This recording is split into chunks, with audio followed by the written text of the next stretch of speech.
उत्तराखंड के रण में गरजे उत्तर प्रदेश के मुख्यमंत्री योगी आदित्यनाथ। रुड़की में विजय संकल्प रैली को किया संबोधित। कहा, जैसे अयोध्या को सजाया है वैसे ही हरिद्वार को भी सजाएंगे।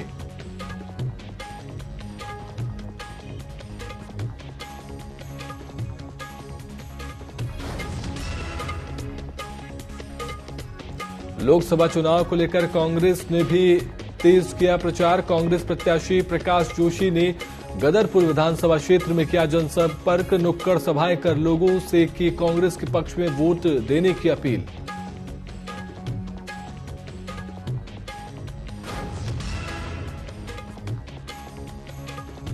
चुनावी रण में और तेज हुई सियासी बयानबाजी। बीजेपी के राष्ट्रीय प्रवक्ता ममता काले ने प्रियंका गांधी के किए सवाल। कहा, चुनाव के समय ही क्यों आती है देवभूमि की याद।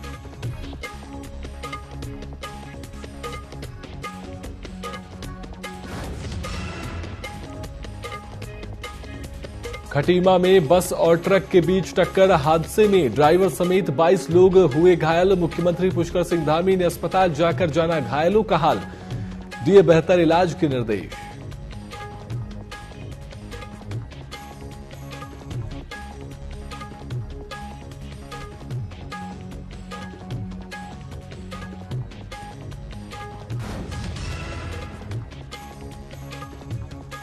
और रुद्रप्रयाग में सदियों से चली आ रही अनोखी परंपरा का निर्वहन। इतिहास में पहली बार धधकते अंगारों पर जाख देवता के 2 पशुओं ने किया नृत्य। सभी भक्तों को दिया आशीर्वाद।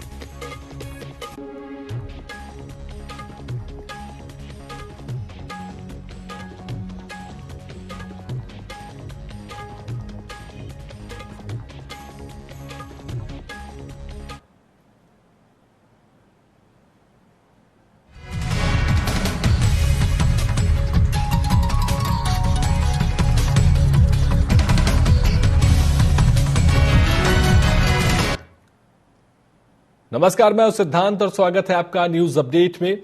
तो रुक करते हैं खबरों की ओर। इंडिया गठबंधन के सहयोगी दल मार्क्सवादी कम्युनिस्ट पार्टी के प्रदेश सचिव राजेंद्र सिंह नेगी ने मसूरी में प्रेस कॉन्फ्रेंस की। इस दौरान उन्होंने भाजपा के केंद्र और राज्य सरकार पर जमकर हमला बोला। उन्होंने कहा कि प्रधानमंत्री नरेंद्र मोदी अपनी सभाओं में महिला सशक्तिकरण को लेकर बड़ी बड़ी बातें कर रहे हैं, लेकिन मणिपुर और उत्तराखंड में महिलाओं के साथ हुई शर्मनाक घटना को लेकर पीएम मोदी ने एक शब्द नहीं बोला है। इसके साथ ही उन्होंने कई और मुद्दों को लेकर भी केंद्र की भाजपा सरकार को घेरा है।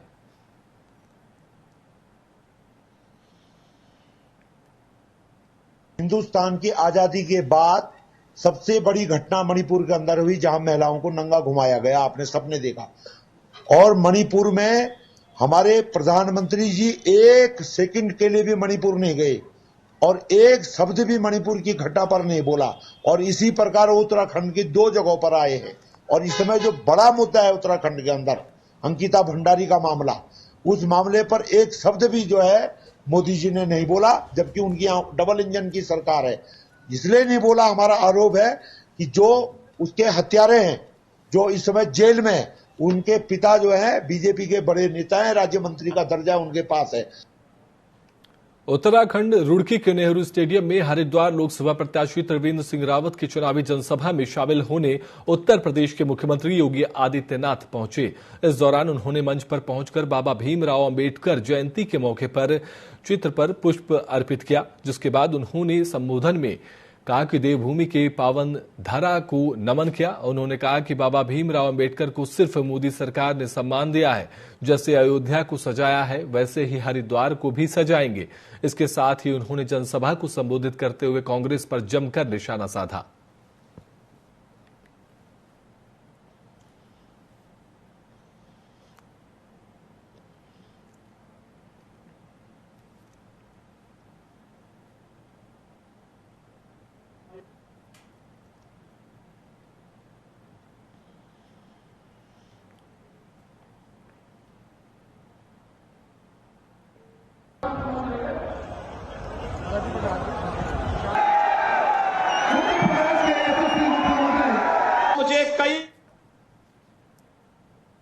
उत्तर प्रदेश के मुख्यमंत्री योगी आदित्यनाथ उत्तराखंड में लोकसभा चुनाव में मैदान में उतरे भाजपा प्रत्याशियों के लिए समर्थन मांगने पहुंचे। इस दौरान रुड़कुई में आयोजित जनसभा में कुछ ऐसा हुआ कि हर किसी का ध्यान एक बच्चे ने खींच लिया।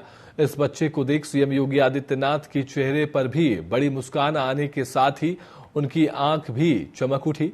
यह बच्चा सीएम योगी के बाल स्वरूप में पहुंचा हुआ था, जिसके मंच पर पहुंचते ही जोर जोर से योगी योगी के नारे लोग लगाने लगे। मंच पर बैठे सभी नेता भी सीएम योगी के बाल स्वरूप को देख उत्साहित हो गए। कुछ नेताओं ने बच्चे को गोद में उठा लिया, वहीं सीएम योगी भी बच्चे से कानों में गुफ्तगू करने लगे।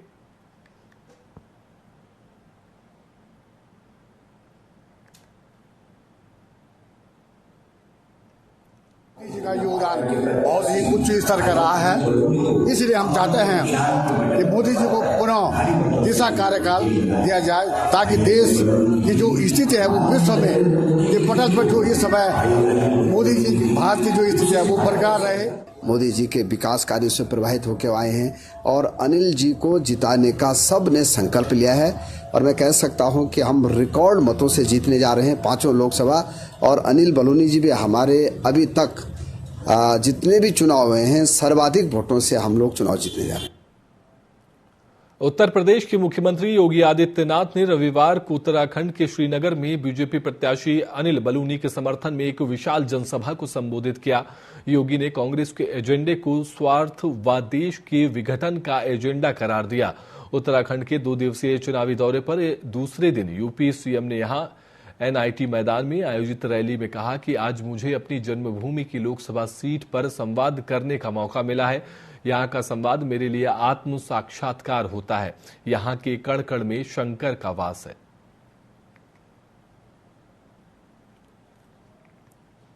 उत्तराखंड की राजधानी देहरादून में कांग्रेस की मीडिया प्रभारी चयनिका उनियाल ने प्रेस वार्ता की, जिसमें उन्होंने भारतीय जनता पार्टी के घोषणा पत्र को जुमला बताते हुए जुबानी हमला बोला है। उन्होंने कहा कि भाजपा ने अपने घोषणा पत्र में जनभावना का मजाक बनाया है, क्योंकि भाजपा ने ही 100 स्मार्ट सिटी बनाने की बात कही थी, लेकिन स्मार्ट सिटी कहीं नहीं दिखाई दे रही है। देश की जनता से पेट्रोल और डीजल के दाम घटाने की बात की थी, लेकिन ऐसा कुछ भी नहीं हुआ। इसके साथ ही उन्होंने कहा कि मात्र 13 दिन के भीतर 1 घंटा 40 मिनट की प्रेस कॉन्फ्रेंस करके भाजपा ने अपने घोषणा पत्र को एक तरफा संवाद करके जारी किया है, जिससे साफ पता चलता है कि भाजपा अपने संकल्प पत्र को लेकर कितनी गंभीर है।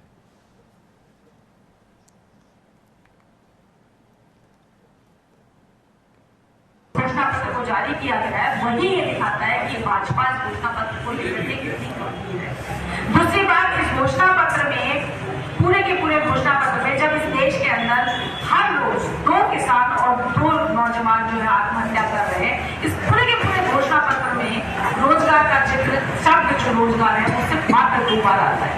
ये घोषणा पत्र कहीं ये नहीं बताता कि 2014 और 19 के अंदर जो उन्होंने वादे किए थे, 100 स्मार्ट सिटीज लाएंगे, काला धन लाएंगे, बुलेट ट्रेन लाएंगे, पता नहीं क्या क्या उन्होंने जो वादे किए थे, वो सारे के सारे वादे कहां तक पूरे हुए उसके बारे में आज इस घोषणा पत्र को जारी करते हुए उन्होंने कुछ नहीं बताया। भारतीय दलित साहित्य अकादमी मसूरी के तत्वाधान में अंबेडकर चौक पर बाबा साहब डॉक्टर भीमराव अंबेडकर की 134वीं जयंती धूमधाम के साथ मनाई गई। मसूरी के अंबेडकर चौक पर आयोजित कार्यक्रम में भारतीय दलित साहित्य अकादमी के कार्यकर्ताओं के साथ विभिन्न सामाजिक और राजनीतिक संगठनों के लोगों ने बाबा साहेब की प्रतिमा पर माल्यार्पण कर बाबा साहेब अमर रहे के नारे लगाए। इस मौके पर सिद्धपीठ गोगा जाहर की राष्ट्रीय अध्यक्ष सुदेश सैनी ने भारतीय दलित साहित्य अकादमी के अध्यक्ष सुनील सोनकर को बेहतर सामाजिक कार्य करने पर संविधान के खिताब और शॉल देकर सम्मानित भी किया गया। जिन्होंने संविधान की रचना की है, संविधान सभा की जो कमेटी अध्यक्ष रहे और एक दलित वर्ग के लिए साथ साथ उन्होंने एक गरीब व्यक्ति के लिए, प्रत्येक व्यक्ति के लिए, भारत के जो गरीब व्यक्ति है उसके लिए काम किया है। ऐसे विषम परिस्थितियों में जिन बाबा साहिब ने बाहर विदेश में पढ़ाई करने के बाद अपना पूरा जीवन गरीबों की सेवा में, दलितों की सेवा में भारत में, वो चाहते तो बहुत ऊंचाई पर पहुंच सकते थे, पर अगर उन्होंने जिस ऊंचाई को छुआ, ऊंचाई को कभी कोई भारत में अब आने वाले समय में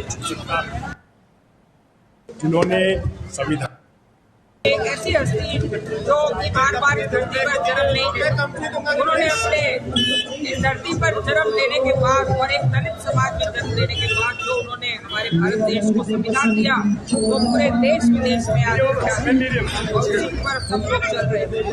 उसमें उन्होंने सामाजिक अधिकार, न्यायिक अधिकार, लोकतांत्रिक अधिकार, शिक्षा का अधिकार, स्त्रियों की समानता का अधिकार, सब प्रकार के वर्गों के लिए उन्होंने उस संविधान में हमें दिया और आज उनके बताए हुए संविधान की रक्षा करना हमारा परम कर्तव्य है। और डॉक्टर भीमराव अम्बेडकर वो महापुरुष थे इस भारतवर्ष की आजादी के और इस भारतवर्ष के या इस पूरे विश्व में मैं समझता हूँ कि दूसरे भगवान हैं, जिन्होंने भारतीय संविधान को लिखने में 2 वर्ष 11 महीना 18 दिन लगाए। और इन समय में जब इन्होंने संविधान लिखा, भारत के प्रत्येक गरीब से लेकर अमीर तक के आदमी की सुरक्षा से लेकर न्यायपालिका से लेकर पूरे, चाहे उसमें न्यायपालिका हो, चाहे कार्यपालिका हो, चाहे अन्य कोई पालिका है, उन्होंने अच्छी तरीके से उसका रखरखाव और बहुत अच्छे तरीके से उनको लिखा है ताकि सबके जो लोकतंत्र में जो हमें अधिकार मिलते हैं उनको बचाए जा सके। अल्मोड़ा में चुनावी खर्च का ब्यौरा नहीं देने पर जिला निर्वाचन ने उत्तराखंड परिवर्तन पार्टी के प्रत्याशी किरण आर्या को नोटिस जारी किया है। जिला निर्वाचन ने पार्टी के सभी प्रचार वाहनों पर रोक लगाई है। जिला निर्वाचन की कार्रवाई पर उत्तराखंड परिवर्तन पार्टी ने नाराजगी जताई है। उत्तराखंड परिवर्तन पार्टी के अध्यक्ष पीसी तिवारी ने कहा कि पार्टी प्रत्याशी और सभी कार्यकर्ता दूरस्थ क्षेत्रों में प्रचार कर रहे थे। नोटिस का जवाब देने के साथ ही पार्टी ने दूसरी बार आवेदन भी किया था, लेकिन उस पर अब तक कोई कार्रवाई नहीं की गई है। उन्होंने मामले को लटकाने का आरोप लगाते हुए प्रचार वाहनों से रोक हटाने की मांग की है। साथ ही उन्होंने कहा कि फैसला नहीं हुआ तो वह कोर्ट का रुख करेंगे।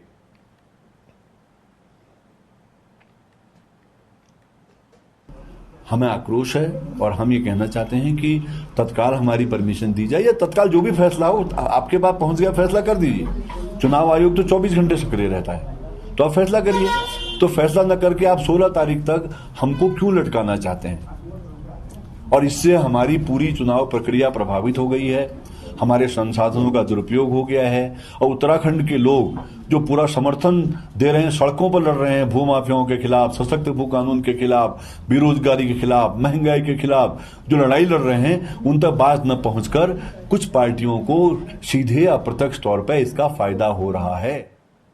कांग्रेस प्रत्याशी प्रकाश जोशी ने रविवार को दिनेशपुर में कांग्रेस कार्यालय में एक जनसभा की। इस दौरान उन्होंने गर्दरपुर विधानसभा क्षेत्र की आम जनता से वोट करने की अपील की। उन्होंने कहा कि एक बार मुझे मौका दीजिए, यदि मैं आप लोगों के आशीर्वाद से जीतता हूं तो 24 घंटे आपके लिए सेवा करता रहूंगा।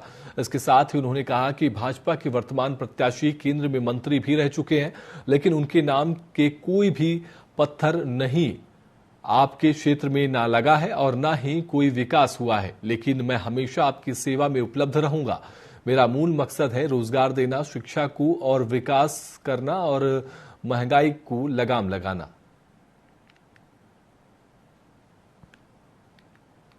जो हमारे सांसद थे या भारतीय जनता पार्टी के, उनके 5 साल के कार्यकाल का आकलन करें, मूल्यांकन करें और उसके बाद, क्योंकि वो तो नकारा साबित हो गए, एक बार अपने इस भाई बेटे पर, प्रकाश जोशी पर भरोसा करें। मैं कांग्रेस का प्रत्याशी हूं, मुझ पर भरोसा करें, मैं आपको निराश नहीं करूंगा। जनता के लिए जो मेरी योजनाएं हैं, उन योजनाओं को मैं अपनी पूरी लगन से, पूरी मेहनत से, पूरे समर्पित भाव से लागू करूं। जनता से अपील तो कर रहा हूं, आशीर्वाद मांग रहा हूं जनता का। मेरा भरोसा जैसे दिन नजदीक आ रहे, जनता का बहुत बड़ा मुझे आशीर्वाद मिल रहा है और हम बड़ी जीत को आगे बढ़ रहे हैं। रविवार को उत्तर प्रदेश के मुख्यमंत्री योगी आदित्यनाथ श्रीनगर पहुंचे तो उनके समर्थक और जनता खुशी से झूम उठी। एनआईटी श्रीनगर के मैदान में आयोजित चुनावी सभा में सीएम योगी ने बताया कि भाजपा कार्यालय में देश का विकास कार्यकाल में देश का विकास तेजी से हुआ है। सीएम योगी ने आदित्यनाथ ने गढ़वाल संसदीय सीट से भाजपा प्रत्याशी अनिल बलूनी के लिए वोट मांगे और अपने संबोधन में मां गंगा की शुरुआत करते हुए उन्होंने संबोधन में मां गंगा का नाम लिया और महाधारी केदारनाथ बद्रीनाथ भगवान के जयकारे के साथ उन्होंने उद्घोष किया।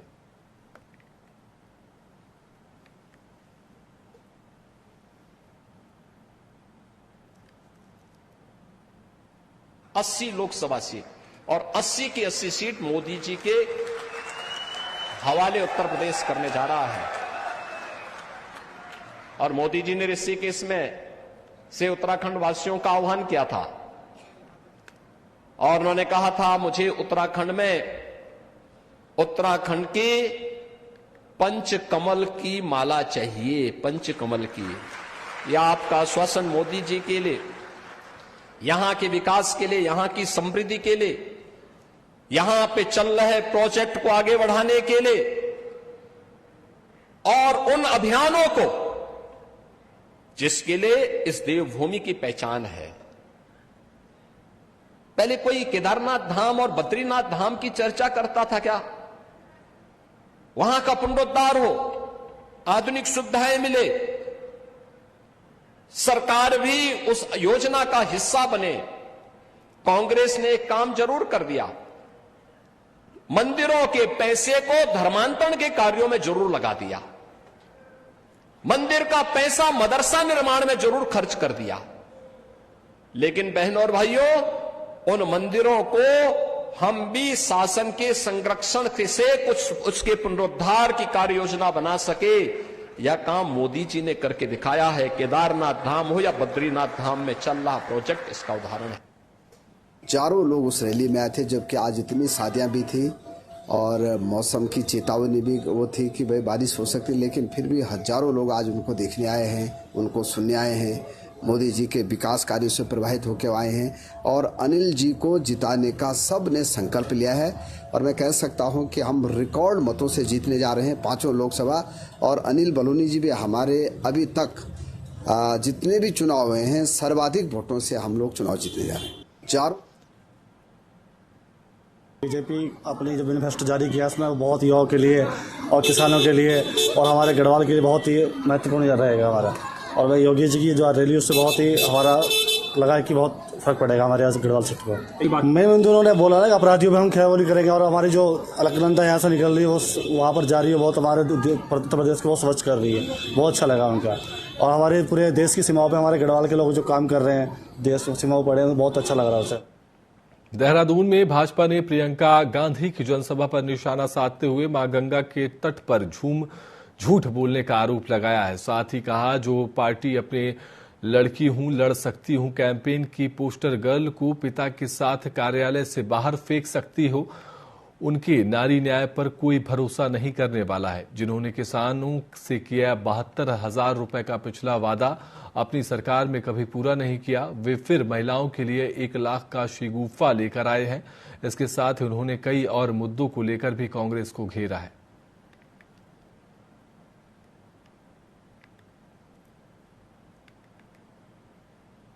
प्रियंका गांधी वाड्रा उस पार्टी को रिप्रेजेंट करती हैं जहां पर 2 पावरफुल महिलाएं पाई जाती, सोनिया जी और प्रियंका जी पूरी पार्टी को आज कैरी फॉरवर्ड कर रहे हैं अपने भाई जो मोहब्बत की दुकान वाले हैं उनके साथ। लड़की हूं लड़ सकती हूं का नारा इन्होंने चुनाव में दिया था यूपी के, और जो उसकी पोस्टर गर्ल थी उसी को एआईसीसी के भवन दिल्ली के बाहर उनके पिता सहित पिटवा दिया, और बहुत बुरी तरीके से पिटवा दिया, क्योंकि वो लड़की सिर्फ राष्ट्रीय अध्यक्ष खड़गे जी को आई बिलीव बधाई देना चाहती थी जब वो अध्यक्ष बने, और प्रियंका दीदी से वो मिलने जाना चाहती थी, ऐसा उन्होंने बोला।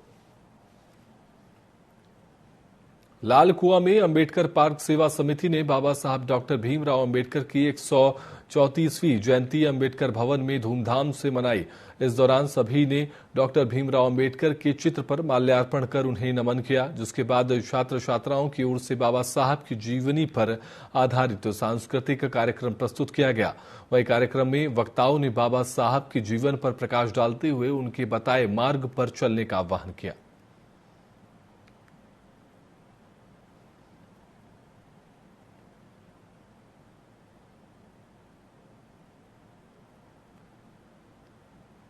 उन्होंने बच्चों को यहाँ पर मंच में बाबा साहब से संबंधित जितने भी बाबा साहब के विचारों को से ओतप्रोत कार्यक्रम करवाए, और हमारे जो यहाँ पर बुद्धिजीवी आए उन्हें बाबा साहब पर विचार रखे, और हमने आगे यहाँ पर ये तय किया है कि बाबा साहब ने कहा था कि शिक्षित बनो, तो शिक्षित बनाने के लिए यहाँ पर हम एक लाइब्रेरी बनाना चाह रहे हैं, और सारे जितने भी यहाँ पर हमारे मेहमानगण आए थे हमने उनसे अनुरोध किया कि वो इसके लिए हमारा सहयोग करें, और जो हमारे समाज के बच्चे जो पढ़ लिख नहीं पा रहे उनको सही दिशा में लाएं और उनको शिक्षित करने का प्रयास करें। के 135वें जन्म दिवस के शुभ अवसर पर अम्बेडकर समिति द्वारा यहाँ पर एक बहुत विशाल कार्यक्रम रखा गया। उसमें सारे क्षेत्र के सम्मानित जनप्रतिनिधि और सामाजिक और इस क्षेत्र की सम्मानित जनता आई और सबने डॉक्टर भीमराव के आदर्श के बारे में बोला भी और समझा भी। और यहाँ पर इस क्षेत्र के बच्चों द्वारा यहाँ पर एक सुंदर प्रस्तुतियाँ दिखाई जा रही हैं, किस संघर्ष से डॉक्टर भीमराव अंबेडकर ने पढ़ाई करी थी और उन्होंने किस तरह से इस देश का संविधान लिखा। कालाढूंगी विधानसभा के चकलुवा क्षेत्र में एथेनॉल प्लांट लगने से नाराज रतनपुर ग्राम सभा के ग्रामीणों ने चुनाव बहिष्कार का ऐलान कर दिया है। बता दें कि चकलुवा क्षेत्र में ग्राम रामपुर सूरजपुर में एथेनॉल प्लांट स्थापित किया जा रहा है। इस क्षेत्र के रहवासियों का खेती और आम लीची के बगीचे ही उनकी जीविका का एकमात्र साधन है। एथेनॉल प्लांट स्थापित होने से उनके क्षेत्र में जल, मृदा सहित वायु प्रदूषण की मार से किसानों की खेती प्रभावित होगी, जिसके चलते किसानों ने शासन प्रशासन से फल पट्टी क्षेत्र में इस तरह के प्लांट नहीं लगाने की गुहार लगा चुके हैं, पर प्रशासन के कानों में जूं तक नहीं रेंगी, जिसके बाद उन्होंने ये निर्णय लिया है।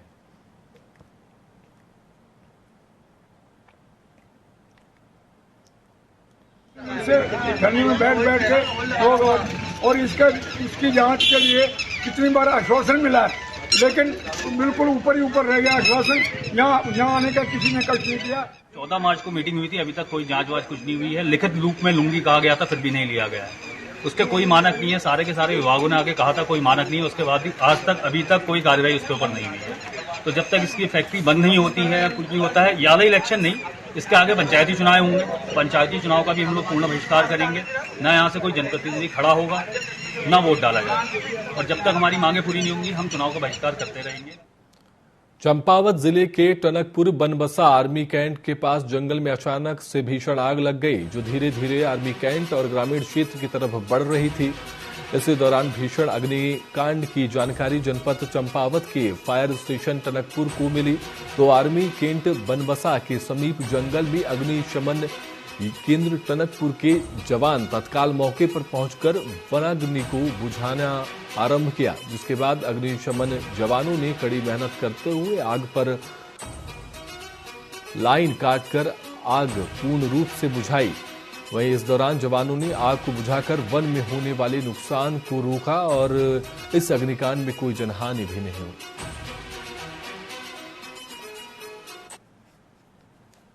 बनबसा के जंगल में अग्निकांड की सूचना मिली। इस पर हमारी टीम तुरंत मौके पर पहुंची और आग बुझाना प्रारंभ किया। फायर लाइन काटकर आग पर काबू पाया और आग पर काबू ही नहीं पाया, पूर्ण रूप से बुझाया और कोई जनहानि नहीं हुई और वन संपदा का नुकसान होने से बचाया।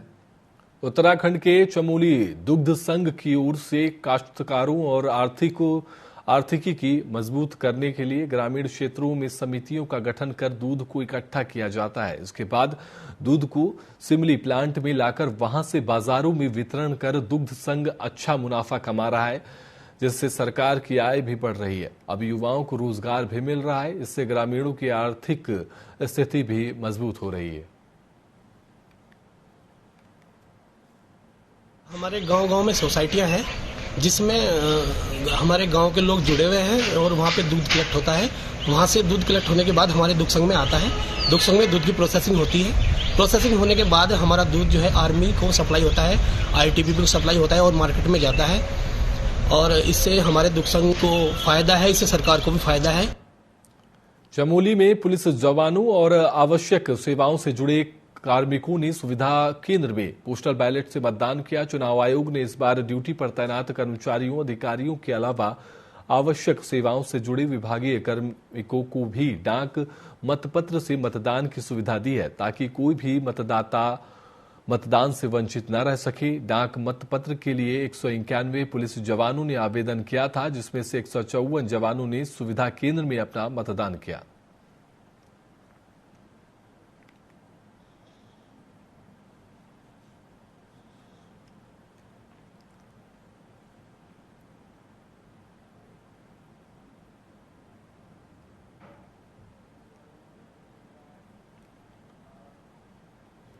न्यूज अपडेट में फिलहाल के लिए इतना ही। आप देखते रहिए TV24। नमस्कार।